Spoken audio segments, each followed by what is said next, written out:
pumpkin pot එකේ pink color එක ඇවිල්ලා තියෙනවා. මේක ඔයාලට ගන්න පුළුවන්. මේක 400 ml size එක. ඕන කෙනෙක් ඉන්නා නම් ඔයාලට message කරන්න පුළුවන් මගේ WhatsApp එකට. link එක තියෙනවා videos වල description එකේ. එහෙම නැත්නම් community post වලට යන්න. community post එකේ link එක තියෙනවා WhatsApp එකේ. ඒකට message එකක් දුන්නොත් ඔයාලට මේ pot එක ගන්න පුළුවන්. මේකේ pink color එක හරිම ලස්සනයි, nude pink එකක්. මෙන්න මේ විදිහට තමයි finishing එක තියෙන්නේ. ඒ වගේම තමයි red එක. pumpkin එකේ red එකක් ඇවිල්ලා තියෙනවා. මේකත් ඔයාලට දැන් shop කරන්න පුළුවන්. මේක තමයි finishing එක.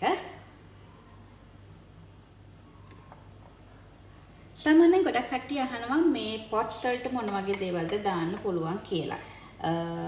ගොඩක් කට්ටිය මේක shop කරන්නේ salt fill කරන්න, එහෙම නැත්නම් අපේ මොන හරි dry දේවල් කියන්නේ ඔය ඇට වර්ග, එහෙම නැත්නම් අපි නාද cumin seed වගේ, cinnamon sticks වගේ මේ වගේ දේවල් අපිට මේකට fit කරන්න පුළුවන්. එහෙම නැත්නම් curry balls විදියට, soup balls විදියට මේක tables වලට ගන්න පුළුවන්. ගොඩක් කට්ටිය shop කරා yellow එකයි orange එකයි soup ball එකක් විදියට use කරන්න. ඉතින් ඒ වගේ ඔයාලට කැමති විදියට මේක පාවිච්චි කිරීමේ හැකියාව තියෙනවා. purchase කරන්න ඕන කට්ටිය WhatsApp එකට message එකක් දාන්න. දැනට මේ colors දෙක ඔයාලට shop කිරීමේ හැකියාව තියෙනවා.